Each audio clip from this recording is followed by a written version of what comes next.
નમસ્કાર ખેડૂત મિત્રો, હું એજે મુળિયા આપ સર્વ ખેડૂત મિત્રોનું હાર્દિક સ્વાગત કરું છું. ખેડૂત મિત્રો, ખેડૂત ખુશ તો બધા ખુશ આ વાત લઈ આપણે દર વખતે કંઈક ને કંઈક નવી માહિતી સાથે મિત્રો મળીએ છીએ. મિત્રો, આજે આપણે મુલાકાત લીધી છે ગ્લોબલ ફર્ટિલાઇઝર.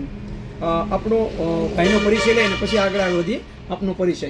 મારું નામ બ્રિજેશ વેકરિયા છે અને અમારો હેલ્પલાઇન નંબર છે 93156527. તો હવે સાહેબ, આપણે આ સ્ટાર પ્રોટેક્ટ છે એમાં કઈ કઈ બેક્ટેરિયા છે, કઈ કઈ રીતના કામ કરે છે અને કયા સમયે આપણે એને ઉપયોગ કરવો, એ ખેડૂત મિત્રોને થોડુંક જણાવો. ખૂબ સરસ મજાની વાત મિત્રો આપણને વેકરિયાભાઈ કરી કે ભાઈ અત્યારે જે છે એ સમયગાળો કયો છે. તો કે અત્યારે આપણે ખ્યાલ છે કે આ વર્ષે ખૂબ મોટી માત્રાની અંદર, ખૂબ મોટી સંખ્યાની અંદર ખેડૂત મિત્રો જે છે એ વાવેતર મગફળીનું કરી રહ્યા છે. હવે વેકરિયાભાઈ, મગફળીની અંદર જો વાત કરવામાં આવે તો મગફળીની અંદર આપણે આમ જોઈએ ને તો મગફળીની અંદર મુખ્યત્વે જે છે એ આપણે ઉત્પાદન વધે એના માટે થઈને બધા આપણે જે છે એ મહેનત કરતા હોઈએ. પણ આ ઉત્પાદન વધે છે એ તો વાત બરોબર, પણ ઉત્પાદન ઘટાડવા પાછળના કયા કયા કારણો છે એ મહત્વના જોવા જરૂરી છે.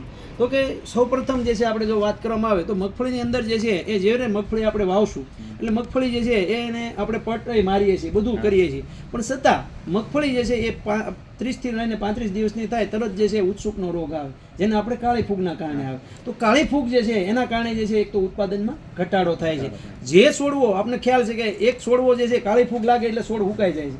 હવે 20 થી 25% જે છે એ આપણા ખેતર આખું હોય એમાંથી લગભગ 5 થી 7% જેવા છે છોડ જે છે સુકાતા હોય. હવે એક છોડવો હુકાઈ ગયો એટલે તમે એમ સમજો કે પછી 30 જે છે આપણે દોડવા આવવાના હતા એ નથી આવવાના. તો આખા ખેતરમાંથી જઈ 1 વીઘાનું ખેતર હોય તો 100 છોડવા વૈયા ગયા તો 100 ગુણ્યા 25 કરો એટલા તો આપણા પોપટા ઓછા થઈ જ ગયા ને, કે એમાં અંદર આપણે દોડવો બેહારી જ નથી શકવાના. તો એનાથી ઉત્પાદન ઓછું આવે, એટલે કે ઉત્સુકના રોગના કારણે ઓછું આવે.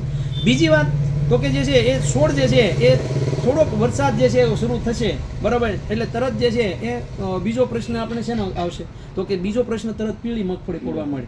એટલે કે ટૂંકમાં 1.5 થી 2 મહિનાની મગફળી થાય ત્યારે જે છે એ સતત વરસાદના કારણે અથવા તો વધી જવાના પાણીના કારણે અથવા તો પોષક તત્વોના કારણે ઉણપના કારણે પીળો પડતો હોય. આપણે ખ્યાલ છે કે પીળો પાન પડે એટલે ખોરાક જે છે એ રાંધી શકે નહીં, અને પીળું પડી જાય તો પણ જે છે એ છોડની અંદર એ જે સૂર્યપ્રકાશની હાજરીની અંદર જે ખોરાક રંધાવો જો એ રંધાતો નથી અને છોડની અંદર ઉત્પાદન ઘટે છે.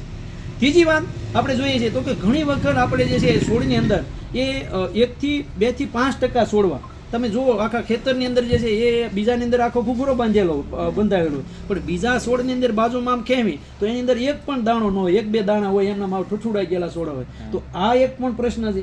તો એનાથી પણ ઉત્પાદન જે છે આપણા છોડની અંદર ઘટે છે, આપણા પાકની અંદર ઘટે છે. સાથે સાથે ત્યારબાદ જે છે એ ઉત્પાદન ઘટવામાં સૌથી અગત્યનું કારણ જ્યારે આપણે દોડવા ભરાઈ જાય, દાણા ભરાવાની શરૂઆત થાય ત્યારે સફેદ ફૂગ આવે બરાબર. એટલે કે ટૂંકમાં આવા કારણોના કારણે ઉત્પાદન આપણું ઘટે છે.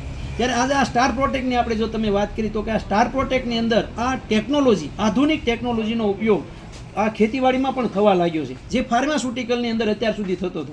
લાયોફિલાઇઝેશન ટેકનોલોજી, જે આપણા ખેડૂતો માટે આ ટેકનોલોજી આપણે છેલ્લા 2 વર્ષથી ખેડૂતો સુધી પહોંચાડવાનો પ્રયત્ન કરી રહ્યા છે.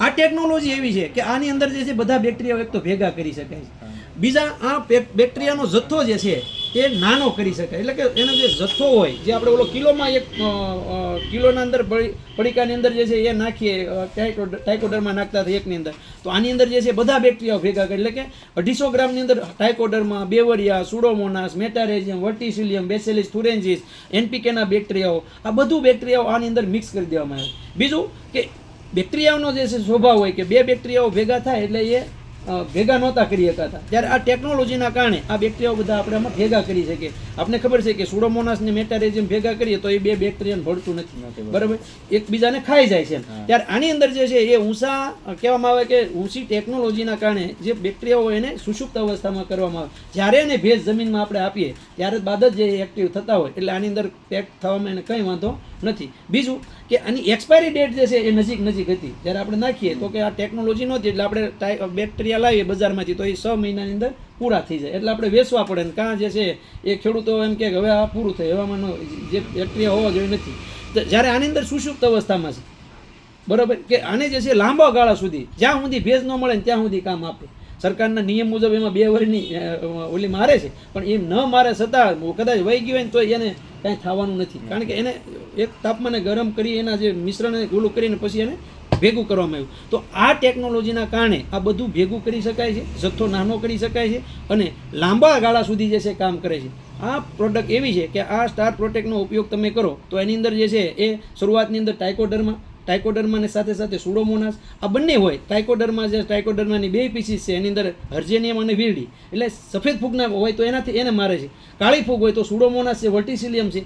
સાથે સાથે જે મગફળીની અંદર જે છે આપણે બધાને ખબર છે કે મગફળીની અંદર છેલ્લા વર્ષોની અંદર આપણે વાયર વર્મનો પ્રશ્ન આવ્યો છે, મુંડાનો પ્રશ્ન આવ્યો છે, તળકીડીનો પ્રશ્ન આવ્યો છે, ઉધઈનો પ્રશ્ન આવે ત્યારે એના અંદર જે છે જમીનની અંદર જે છે રહેલા આના જે ડીમ્સ છે, એના જે બસ્સા છે, એના કોસેટાઓ છે, એને મારવાનું કામ કોણ કરશે? તો કે એની અંદર જે છે બેવરિયા બાસિયાન અને બેસેલિસ થુરેન્સિસ અને મેટારેજિયમ આ 3 પ્રકારના જે છે એની અંદર બેક્ટેરિયાઓ નાખેલા છે. જેથી કરીને જમીનની અંદર તમે નાખશો એટલે એ જમીનની અંદર જે છે એનું આખું ઝાડું તૈયાર કરશે, છોડ ફરતું આખું ઝાડું તૈયાર કરશે. એટલે કોઈ પણ જીવાત જે છે એને બાજુમાં આવવા દેશે નહીં, અથવા એના કોઈ જે ડીમ્સ હોય, એના બસ્સા હોય, એના કોશેટા હોય, એનો જે છે ખોરાક તરીકે ઉપયોગ કરી નાખશે. આપણે બધાના ખેડૂતને એક શું છે ખબર કે ભાઈ જીવાત થાય અને મારીએ તો આપણી દાજ ઉતરે, આપણે એવું થાય, પણ આ તો થવા જ નથી દેવી. કોશેટામાંથી જ જે છે નો જીવાત થાય તો, ઈંડામાંથી જે છે ઈયળ ન થઈ તો આપણે ફાયદો કરવાનો. કપાસની અંદર જેમ બીટી એટલે બેસેલિસ થુરેન્સિસ તો એના બેક્ટેરિયાની અંદર એડ કરવામાં આવે. એ સિવાય જમીનની અંદર હજારોની સંખ્યામાં તમે દર વર્ષે કેટલું બધું ડીએપી વેચી નાખો, કેટલું બધું સેન્દ્રી